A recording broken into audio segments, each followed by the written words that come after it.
A really cool handmade bicycles show, some ripping mountain bike trails, super smooth and fast, good food, good drinks, and a sloppy but fun gravel ride with new and old friends. That was Ann Arbor over last weekend. Started off on Friday. We went out for a bike ride going around Akron. Dylan came up from Columbus and we went to one of his favorite restaurants in town before hitting some of the gnarly climbs around Akron, a little bit of industrial gravel and all that kind of stuff. The goal was to get on the road fairly early on Saturday morning up to Ann Arbor. Of course, stopped with a cup of coffee before we hit the road over at Asterisk in Cuyahoga Falls. And then we were on the way. So I'd been messaging Dylan about something else, and I told him how I was trying to swing the Ann Arbor Handmade Bike Show. He was like, I'd be into that. There's some good trails around there. Aaron was like, long as we do it towards Monday, I can do that weekend as well. And then Ben was able to get his shift covered at Dirty River Bicycle Works and join us too. So ended up getting an Airbnb for Saturday night and Sunday night. So yeah, we drove out, we got some lunch right outside of Ann Arbor on our way to the DTE trails. I had never been to them, but Dylan had, and he thought they would be something that the rest of us would really enjoy. And he was saying how you could even ride these things on a typical gravel bike. And he was definitely right. These were probably like the smoothest surfaced mountain bike trails I've been on anywhere outside of the air quote mountain bike trails I rode in Tallahassee, Florida. But these trails were so much fun. This is my kind of riding. I love to just be able to blast around on trails like this. You could probably ride most of these trails on as narrow tires as you wanted. I mean, I would say 38s. As you can see, there are some features, but most of them have either a bypass or you would have enough awareness to be able to, if you wanted to slow down and walk over them, you could. But the majority of them, you can ride around the features that you didn't want to hit. Don't think that stopped us from getting some of the typical comments, though. Right when we're starting off, Ben got a comment about riding full rigid out here, which, man, is ridiculous. This is totally full rigid friendly. Like I said, this is drop bar, normal gravel bike friendly, and 95% of it.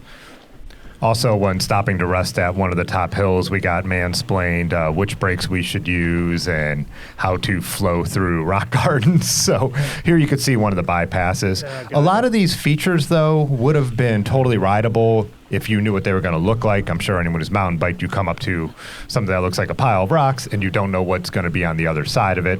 So doing these trails a couple more times would be really cool, because then you'd be like, okay, I can actually hit that. And we did session a couple sections of the trail where we, saw them, spotted them, and then tried them again, especially Dylan, because he could hit some of the more advanced stuff that the rest of us probably wouldn't be comfortable hitting anyways, for me personally, no matter how many times I did it.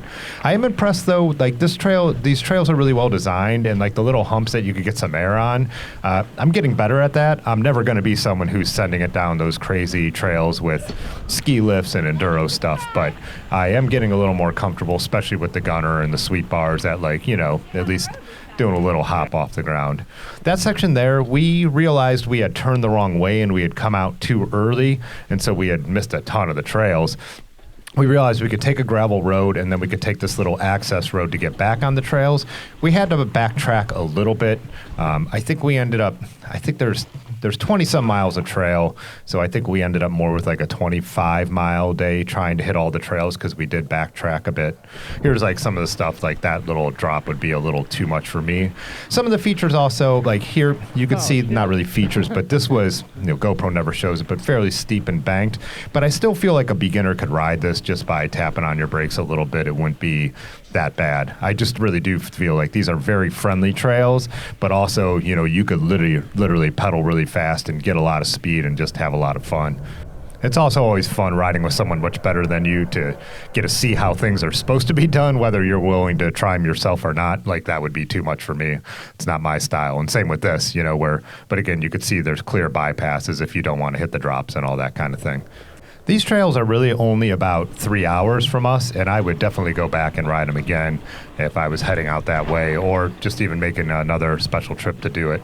So, yeah, you could see, even though the elevation is not crazy for mountain biking, you can see there's a lot of sections here where you could really get up some speed. Reminds me a bit of East Rim around here, minus the more like rock gardens you can't skip. But, yeah, it's still just a great day out, like lots of trails, lots of fun. After the trails, we went and checked into our Airbnb. We were hoping to be able to do some riding, but it was kind of spotty drizzle and all that stuff, so we just decided to drive out to dinner and wander around a bit. Got some snacks and all that kind of stuff. It did rain pretty good overnight, but by the time we got up in the morning, it was mostly just a light drizzle. It drizzled on and off, but it was never enough to really soak us through or to worry about too much. So, of course, we hopped on our bikes and rode into town. Our Airbnb must have been, I don't know, 1.5 miles, 2 miles outside of downtown at the most. So great bike infrastructure in Ann Arbor everywhere. Even in spots where they seemingly don't have room for bike lanes, they kind of mark them off. And I just really like that. I know there's some people who have that belief that paint doesn't do anything. Give me a little bit of paint over nothing. I really appreciate it because it does. Cars do have an awareness then that it is shared. There is space for bikes. This is the rules. Really cool in downtown Ann Arbor, too. They kind of close off a number of the streets going in one direction. The bars and restaurants, patios then spill out onto the streets. When we got our coffee before leaving Ann Arbor on Monday morning, we realized that's a weekend thing, and a lot of the barriers come down so the city could function more as normal. But it's still very friendly with bump outs and stuff like that. This is in a arcade in Ann Arbor, and the coffee shop was in there. Really, really cool space. Really, really good coffee. Had some croissants. There wasn't anything vegan there, so we have actually headed over to a second spot. That's coffee shop in the morning, more of a bar in the evening. That was right next to the bike shop where the ride was going to be started and the bike show was going to be. It was cool because when we walked into the second coffee shop here, I ran into a friend who came out for the channel meetup, and also he was with Eva from Liberation Fab. You might have seen her stuff. She's been featured on the Radavist and Pathless Pedaled and a number of other outlets. So yeah, everyone was assembling, kind of waiting the drizzle out a little bit. It did pick up when we got to the bike shop, but again, nothing too bad. Ann Arbor, man, this bike path right out of town, and it looks like these are kind of some artificially built like rapids for kayaking, really cool. You hit a couple dams over the river, really, really beautiful, and then it's not long before you are out of town. You know, just a few miles you are out of town and onto just really pretty country gravel roads. The ride I thought was going to just be like a 10-mile social ride around town or something like that, kind of like a bike party, critical mass type thing. But it was actually more of a proper gravel ride, so it was really, really cool. And everyone did it as more of a weight-up ride. So even though some people were kind of hitting the hills and hitting descents, and when we got to certain intersections, everyone just decided as a group collectively to kind of keep it mostly together. It wasn't necessary, you know, they sent the GPX files and it was kind of ride at your own pace thing, but kind of made it fun to get a ride with everyone when you do that. Also, the Ann Arbor Half Marathon was going on, so on this stretch of road, it was a little strange to, you know, everyone was running and telling everyone good job, and we were really respectful. You could see we had to go through a water stop here, but everyone was really careful to stay out of the way of the runners as much as, you know, we should.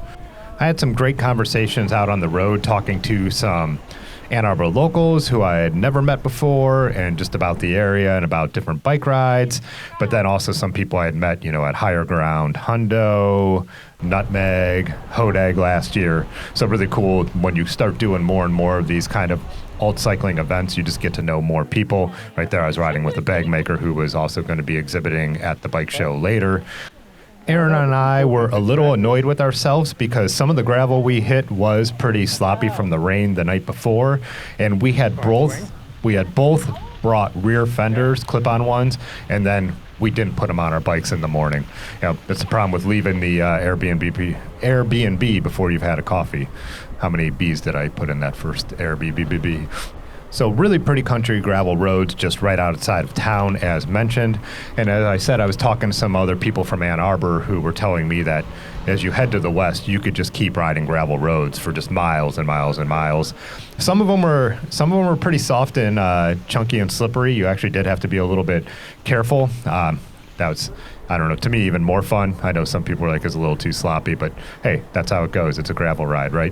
Gravel ride in late spring, early summer.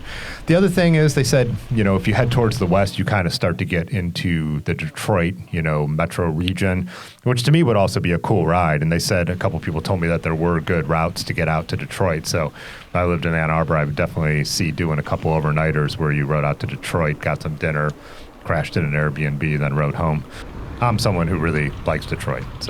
So great route planning by Jude, who I had rode a little bit with at the end of the Hodag Country Ramble, and I think chatted with at Nutmeg, and maybe even Higher Ground the first year I did it as well.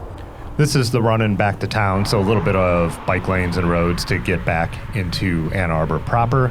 When we got back in, we stopped at the bike shop, had a couple chats, that's when I was talking with Frank, Lugs Not Drugs. He was the one who was hosting the Handmade bike show, and the bike shop that was hosting it was Sick Transit Cycles. When we got back to the shop, the show was still being set up.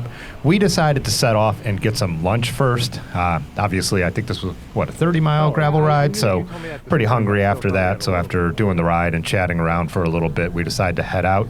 There was, they said it was newish, a vegan restaurant called The Filling Station. So we went there, and man, it was delicious. If there was vegan and vegetarian food around like this when I was younger, I probably would have stayed vegan and vegetarian. I'm still vegetarian at home, but I would never call myself a vegetarian.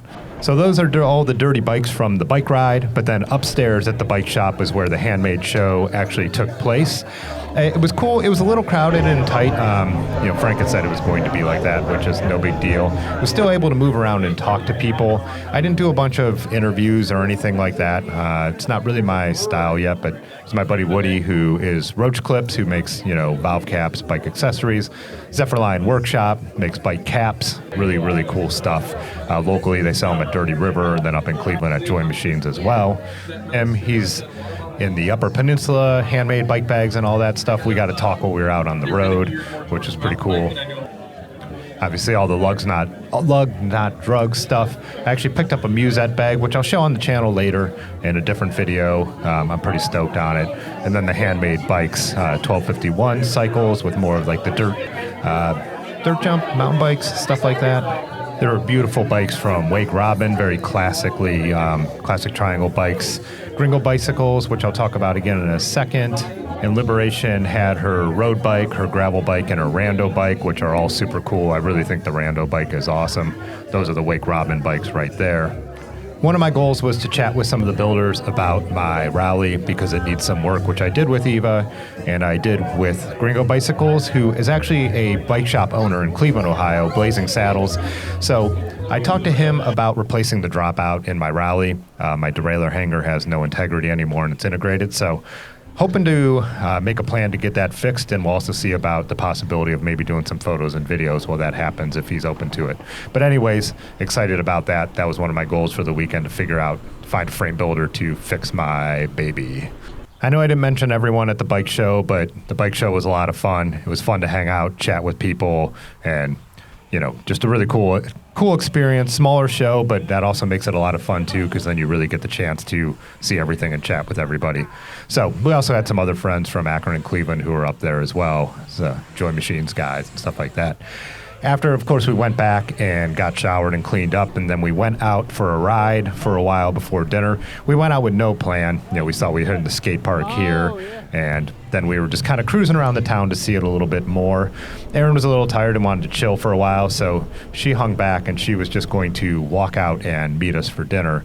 We went over to University of Michigan to check out the campus a little bit. I'd been here before.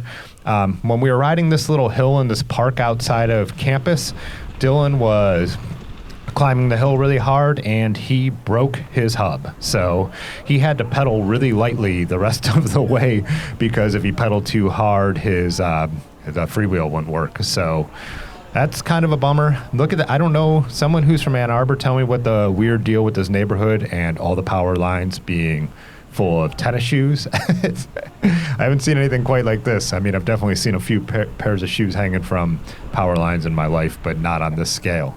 So, yeah, kind of soft pedaling towards dinner. We went to a brewery for dinner. The beer was really, really good. The food was okay.